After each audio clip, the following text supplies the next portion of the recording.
जय हिंद।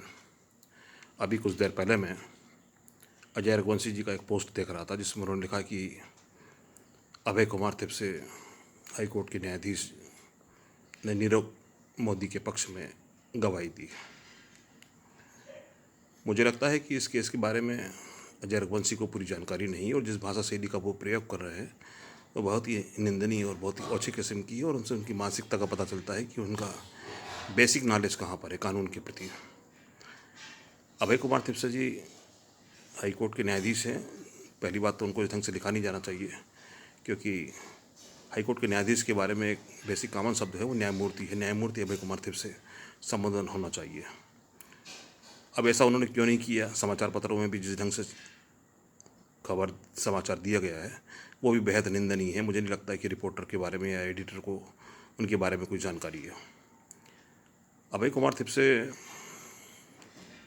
सेवानिवृत्त होने के बाद में शायद मुझे ये भी लगता है कि अजय रघुवंशी को इस बात की भी जानकारी नहीं है कि हाई कोर्ट से सेवानिवृत्त होने के बाद में न्यायाधीश सुप्रीम कोर्ट में एडवोकेसी मतलब अपना पैसा बरकरार रख सकते करते हैं। वो तमाम मतलब ऐसे कई मोर देन 100 जजेस हैं जो सुप्रीम कोर्ट में प्रैक्टिस कर रहे हैं। तो वहाँ वो कंसल्टेंट हो सकते हैं, एज ए लॉयर हो सकते हैं, अपनी प्रोफेशनल सर्विसेज देते हैं। तो हो सकता है किसी केस में नीरव मोदी के केस में उन्होंने हाई कोर्ट में कहा है, जो उनकी क्या कहते हैं लंदन कोर्ट जो जिसमें ट्रायल चल रहा है नीरव मोदी के ख़िलाफ़ मतलब डिसऑनेस्टी, चीटिंग, फ्रॉडिंग के केस तमाम तरह के जो हैं वो पंजीबद्ध किए हैं नरेंद्र मोदी ने, दुर्भावनावश किए हैं। बेहद मतलब ओछे किस्म की हरकतें की है नरेंद्र मोदी और गवर्नमेंट ने, क्योंकि नीरव मोदी की जो अपनी खुद की वर्थ है वो 1.74 बिलियन डॉलर की उनकी इंटरनल कैपेसिटी है और मात्र वो कोई 8-10 हज़ार करोड़ रुपए बिजनेस में सभी लेते हैं। ऐसा नहीं, रिलायंस ने खुद लिया है, SBI से करीब 40,000 करोड़ रुपए फाइनेंस किए हैं, एंड सो कंपनी ने बहुत पैसे लिए हैं, सैकड़ों करोड़ों रुपए लिए हैं। करीब TS ठाकुर साहब जब सुप्रीम कोर्ट के जज थे तो RBI ने सूची दी थी जिसमें कि 80 या 500 करोड़ के ऊपर जिन्होंने लोन ली है उनकी सूची है। वो तमाम तरह की इंटरनल फंक्शन की बातें हैं जो कि कहना भी मैं जायज़ नहीं समझता हूँ, पर जिस भाषा शैली का प्रयोग किया गया है वो बेहद निंदनीय है कि अभय कुमार तिप्से जी ने उसकी गवाही दी है। दोस्ताना याराना जैसी वो बातें करते हैं। अभय कुमार तिप्से जी हाई कोर्ट के जज हैं। सेवानिवृत्त होने के बाद में वो इलाहाबाद में हाई कोर्ट में रहे, बॉम्बे हाई कोर्ट में न्यायाधीश के पद पर रहे हैं। अभय कुमार तिप्से जी उन लोगों में से हैं जिन्होंने अमित शाह के विरुद्ध चलने वाले केस, सोहराबुद्दीन केस की सुनवाई की है। उन्होंने बेस्ट बेकरी कांड की सुनवाई की है। उनका कहना कोई गलत नहीं है। जिस तरह से पुलिस केस बनाती है और जिस तरह कोर्ट में प्रस्तुत किए जाते हैं, जिस तरह आरोपी छूट जाते हैं, बेस्ट बेकरी कांड में सारे बहुत से अभियुक्त तो छूट गए जबकि 14 आदमी को जिंदा जला दिया गया था। 11 मुसलमान थे, 3 हिंदू थे। क्या हुआ आखिरकार? उनको न्याय कहाँ मिला? सोहराबुद्दीन केस में अमित शाह मुलजिम हैं। 7 साल तक उस केस में लोगों को बेल नहीं मिली है और फिर इसके बाद में कह देना कि ये कोई केस नहीं बनता है।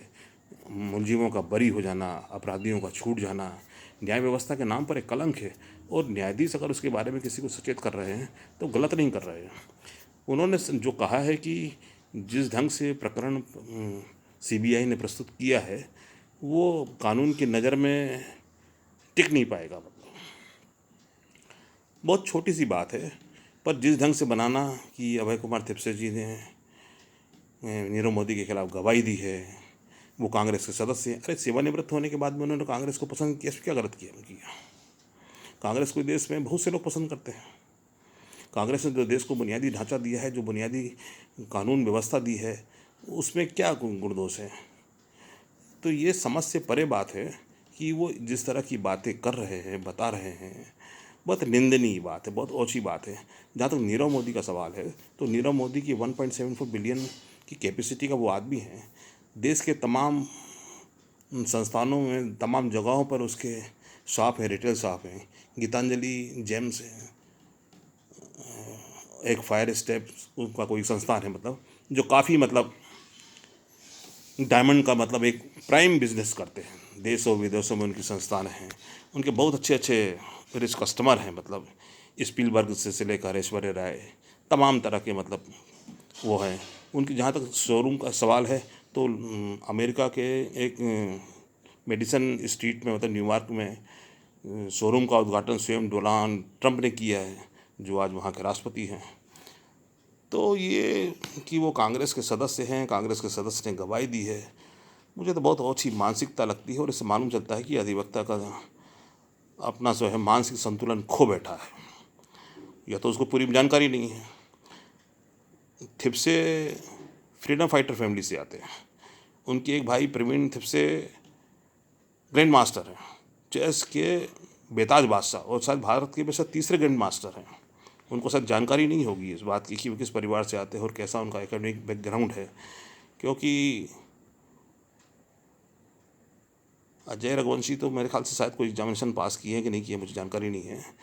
क्योंकि अभी आप ये सोचिए कि वो JMFC सेशन DJ इसके बाद की अपर स्टोरी होती है हाई कोर्ट का न्यायाधीश। तो हाई कोर्ट के न्यायाधीश को कानून की बहुत बारीकी जानकारी, मतलब बहुत ही स्ट्रांग नॉलेज होता है। मतलब उसका हेड स्ट्रांग, उसके नॉलेज, उसके मतलब उस पर कोई प्रश्न चिन्ह लगाना बहुत मुश्किल काम है। इतना आसान काम नहीं है कि मतलब आप उसके बारे में सीधे कोई प्रश्न चिन्ह खड़ा कर दें, क्योंकि वो कानून को इतने नज़दीक से देखते हैं, इतने नज़दीक से, मतलब कि वो एक पराकाष्ठा है। मतलब कि वो कैसे अजय रघुवंशी इस बात को बता रहे हैं।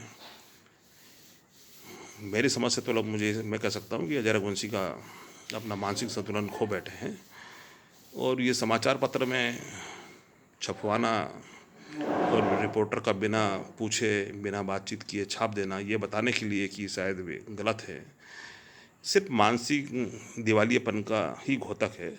और ऐसी कोई अच्छी बात नहीं मैं कह सकता कि कोई अच्छा नॉलेज है उस व्यक्ति को कि जिसके कारण कि वो इन सब बातों को लिख रहे हैं और बता रहे हैं।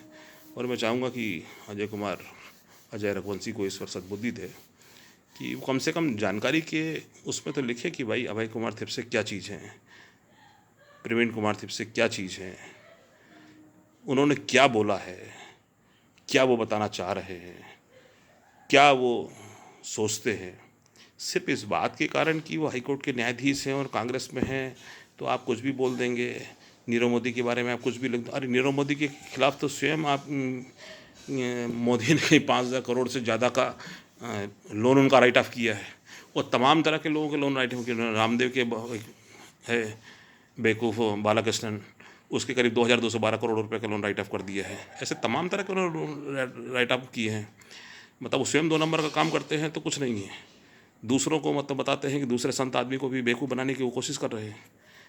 तो उनको सोचना चाहिए कि कम से कम हाईकोर्ट के न्यायाधीश के बारे में कम से कम सही शब्दों का प्रयोग तो करें, सही भाषा शैली का प्रयोग करें, आदर और मर्यादा का ख्याल रखें, और कम से कम सत्य बात का प्रयोग करें, सच बात सामने लाएं।